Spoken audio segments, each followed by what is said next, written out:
السلام عليكم ورحمة الله وبركاته حبايب قلبي أبطال سنة تالتة عاملين إيه؟ يا رب تكونوا بخير جميعا. معكم مس لميا، والنهاردة إن شاء الله هنشرح lesson 4 الدرس الرابع في unit 3. يبقى احنا في unit 3 الوحدة التالتة، النهاردة ده آخر درس فيها، وبكده نكون خلصنا نص المنهج، لأن طبعا أنت عارف إن هما 6 units 6 وحدات. فلما ناخد lesson 4 الدرس ناخد unit 3 كلها، لما نخلص unit 1 و 2 و 3 معنى كده ان احنا خلصنا نص الترم. يلا بينا عنوان الوحدة. خلينا عارفين ان الوحدة كلها كانت بتتكلم عن heroes الأبطال، وفي كل درس كنا بنقرا عنوانه كنا بنلاقي فيه كلمة hero بطل. فالنهاردة العنوان بتاع lesson 4 مكتوب celebrating معناها الاحتفال، يبقى celebrating معناها احتفال.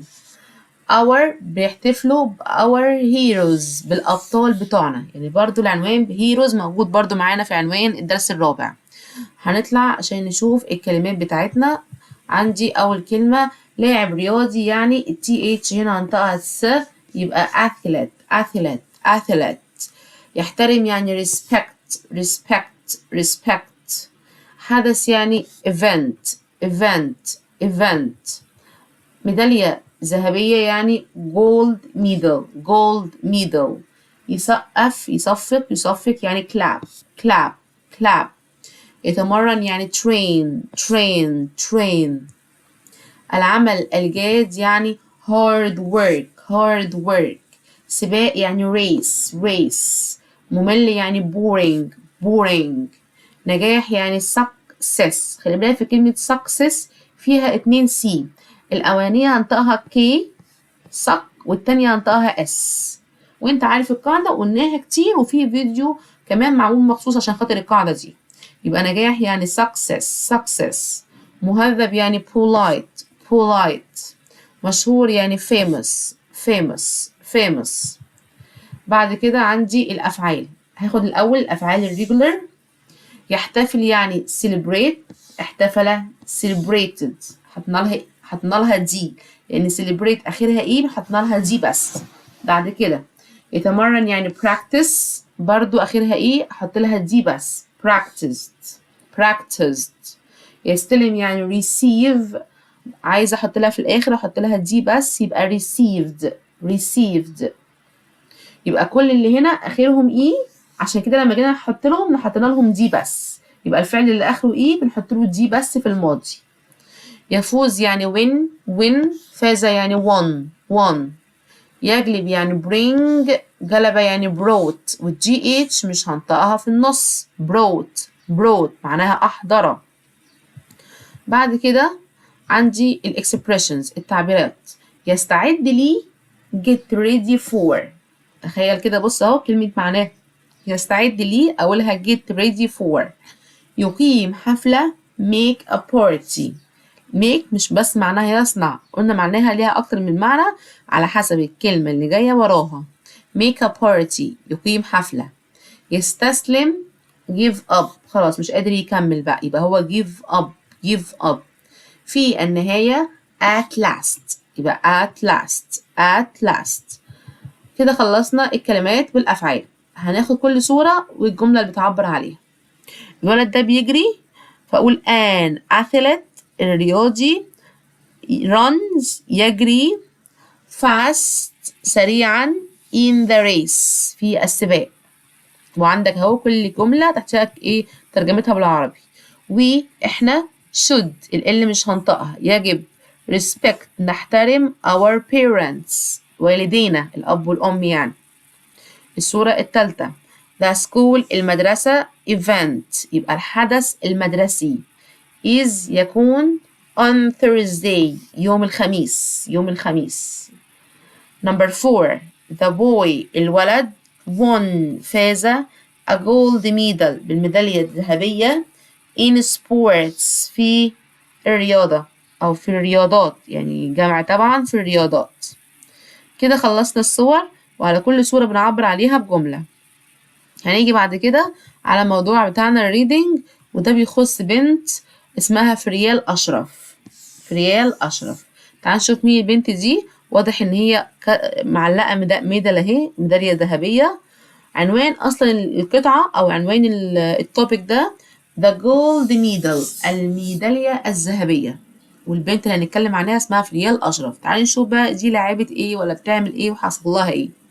فريال أشرف is a famous Egyptian athlete، يبقى هي athlete، لاعبة رياضية. She worked، هي عملت hard، اشتغلت بجد واتمرنت جامد جدا every day، كل يوم. To get ready، عشان تكون مستعدة للبيج event، للحدث الكبير. She trained، هي اتدربت. Practiced، اتمرنت. And never عمرها أبدا gave up، استسلمت. At last، في النهاية she won a gold medal for Egypt، هي قدرت إن هي كسبت وفازت بالميدالية الذهبية for Egypt، لصالح مصر. Her school، مدرستها made a party، عملت حفلة to celebrate her، الفعل ده مهم قوي، celebrate تحتفل بيها. Everyone، كل واحد clapped، سقف and smiled، وضحك for her، ليها، فرحانين بيها طبعا. فريال said، هي بتقول بقى this medal، الميدالية دي for everyone. This medal is for everyone، الميدالية دي for علشان everyone، كل واحد who helped me، ساعدني ان انا اوصل للي انا فيه يعني.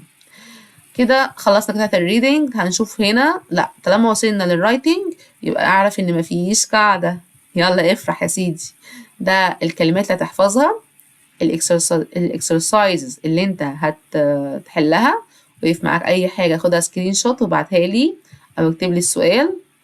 نطلع اكتر، هنلاقي بعد كده المواضيع اللي بتتكلم فيها. طبعا انت عندك السؤال الاخير في الامتحان بتاعك بيقول لك ايه write a paragraph، اكتب باراجراف، فده هيساعدك كويس جدا.